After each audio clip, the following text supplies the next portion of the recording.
A community of Haitian migrants has been in Tijuana for nearly a decade, fleeing a devastating earthquake, hurricanes, financial collapse, and now deep political instability and violence as an unpopular president tries to hold on to power in Port-au-Prince.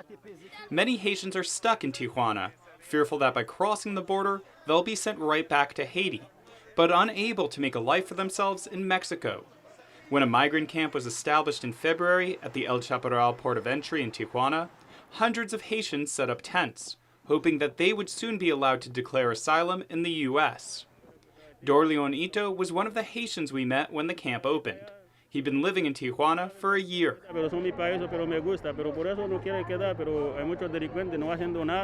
Ito had spent 5 years working in Chile, but the discrimination there was intense. He was trying to get into the United States, even though he feared possibly being returned to Haiti. No tiene nada Haití, no tiene la familia, no tiene dinero para salir a Haití. Y por eso me quiere salir, pero me tiene miedo todavía, mucho miedo. Y me piensa, pero si voy ahí, te vas a morir, te vas a matar, pasando hambre. Hambre no pasa nada, pero se vas a matar.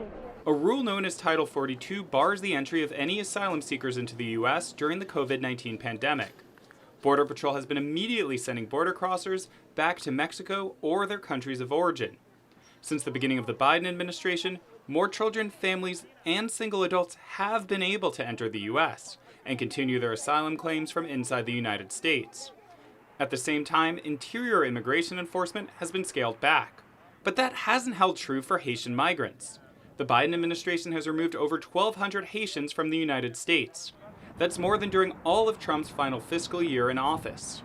A group of lawyers and advocates for the Haitian community traveled down to Tijuana last month in an effort to connect with the Haitian asylum seekers and make sure they're safe. What they found wasn't reassuring. The Haitians were leaving the camp because they felt discriminated against by the Central American migrants. A lot of Haitians feel like they're discriminated against because of their race and because they can't speak Spanish, or they speak Spanish with an accent or a funny accent.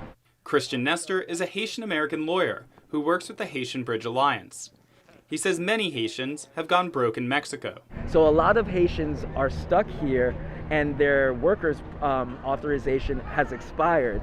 So they don't really have any way to make any money. But a lot of the Haitians who cross the border now will be sent quickly back to Haiti. There are a lot of Haitians who are very scared of returning to Haiti because people are waiting for them to return, and it's a big island, but it's small at the same time. You know, people know each other.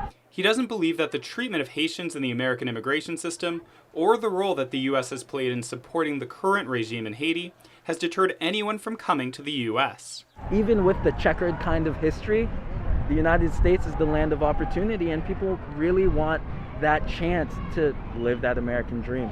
Many Haitians have jumped the border fence in recent weeks, tired of the racism and willing to risk being returned to Haiti.